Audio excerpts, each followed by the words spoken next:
দেখো বন্ধুরা, আজ দুপুরের কিছু রান্না বান্না নিয়ে চলে এলাম। আজ আমার খুব শাক চচ্চড়ি খেতে ইচ্ছা করছিল। সকাল থেকেই মনে হচ্ছে একটু শাক চচ্চড়ি খাই, তাই সেরকমই ইচ্ছা ছিল যেহেতু, তাই সব কিছু জোগাড়জাতি করে ফেলেছি। তবে তোমাদের দাদাকে বলছি একটু শাক এনে দাও, বাজার থেকে খাবো। সব কিছুই সবজি বাড়িতে আছে, কিন্তু সে মোটা আমাকে শাক এনে দিচ্ছিল না। তাই জেঠিমার বাড়ি থেকে, মানে তার বাগানে শাক হয়েছিল, সেখান থেকে খানিকটা শাক তুলে নিয়ে চলে এসেছিলাম। সেইগুলো সব জোগাড়জাতি করে নিয়ে আজ বসিয়ে দিলাম শাক চচ্চড়ি। সব রকম সবজি ছিল, সব রকম সবজি দিয়ে, একটু বাঁধাকপি দিয়ে আর পালং শাক দিয়ে চচ্চড়ি। তাই সবজিগুলোকে একটু ফোড়ন দিয়ে নেড়ে আর একটু পেঁয়াজ দিয়ে দিলাম। পেঁয়াজ দেওয়ার পর একটু আদা বাটা আর যা যা লাগে আর কি, ধনে গুঁড়ো, জিরে গুঁড়ো, হলুদ গুঁড়ো, লঙ্কার গুঁড়ো সব রকম দিয়ে, দুটো কাঁচা লঙ্কা দিয়ে সবজিগুলোকে নাড়ানাড়ি করে নিলাম। করে নিয়ে এবার বড়ি ভাজা হয়ে গেছে, বড়িটা ভেজে তুলে নিয়েছি। এই যে এই পালং শাকগুলো জেঠিমার গাছে হয়েছিল, গিয়ে চেয়ে নিয়ে এসেছি যে আমাকে দুটো শাক দিন তো, চচ্চড়ি খাবো। তাই নিয়ে এসে বেশ গাছের টাটকা শাক আর কি, বাগানের, সেটা দিয়ে যে চচ্চড়ি খাবো। আমার খুব চচ্চড়ি খেতে খুব পছন্দ, কিন্তু সচরাচর তোমাদের দাদা খুব একটা পছন্দ করে না, তাই হয় না। নাহলে শাক চচ্চড়ি হলে আমার খুব পছন্দ। যাই হোক, ওইদিকে শাক চচ্চড়িটা হচ্ছে আর এইদিকে আমি মাছগুলো ভেজে নিলাম। করবো একটু মাছের ঝাল। বাজার থেকে আজ একটু সিলভার কাপ নিয়েছিলাম, বলছে মাছটা নাকি বিশাল ছিল, সেখান থেকে একটুখানি মাছ কেটে নিয়ে এসেছে। তাই মাছগুলো ভেজে নিয়ে, আর তার সঙ্গে ছিল পেটে একটু মাছের ডিম। তাই ডিমগুলো ভেজে নিলাম। ডিমগুলো আজকে ভাবছি আমাদের পাকা তেঁতুল আছে, একবারে কালো কুচকুচে, সেই তেঁতুলটা দিয়ে আর মাছের ডিম দিয়ে ভাজি টক করব। মাছের ডিম হলে না খালি মনে হয় যেন একটু টক খাই। তাই সেইগুলো ভেজে তুলে নিলাম। আর এখানে মাছের এই তাওয়াটাতে করে নেবো মাছের ঝালটা। আর এইদিকে আমার চচ্চড়িটা মোটামুটি সব কিছু কমপ্লিট হয়ে গেছে বড়ি দিয়ে। আর মোটামুটি এবার জলটুকু দেবো, দিয়ে আর একটু হালকা করে চিনি দেবো। যে কোনো চচ্চড়িতে বেশ চিনিটা খুব ভালো লাগে, চিনি দিলে একটু মিষ্টি মিষ্টি লাগে, তো চচ্চড়িটা বেশ ভালো টেস্ট লাগে।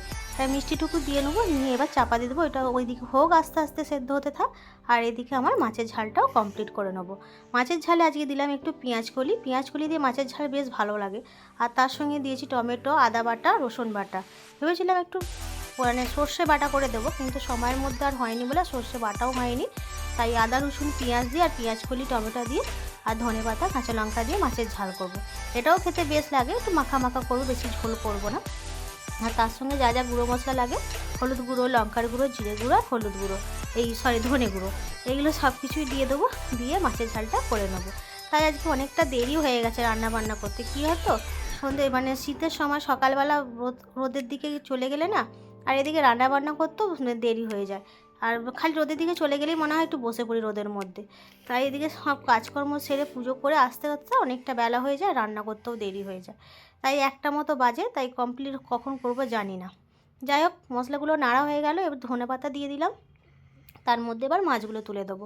মাছগুলো এই ঝোলটার মধ্যে খানিকটা ফুটে গেলে তারপর মাছটা নামিয়ে নেবো। আর ওইদিকে আমার হচ্ছে শাকের চচ্চড়ি। জানি না শাকের চচ্চড়িটা কেমন হবে। যাই হোক, মাছগুলো হয়ে যাক, তারপরে অনেকগুলো এখনও রান্না বাকি আছে। বললাম না টক করব, টকটাও করতে হবে। হ্যাঁ, তার সঙ্গে একটু টকের মধ্যে দেব কুমড়োটাও নিয়ে এসেছিলো, চচ্চড়ি খাওয়া বলে কিনে নিয়ে এসেছিলো, কিন্তু শাকটা আর কিনে নিয়ে আসেনি। ব্যাস, মাছের ঝালটা হয়ে গেছে, মাছের ঝালটা নামিয়ে নিলাম। দেখতে পাচ্ছ কি সুন্দর হয়েছে মাছের ঝালটা, বেশি ঝোল হয়নি, মাখা মাখা টাইপের হয়েছে। যাই হোক, ছেলেটা আজকে নেই, সে স্কুলে গেছে, তাকে সকালবেলা ডিম করে দিয়েছি।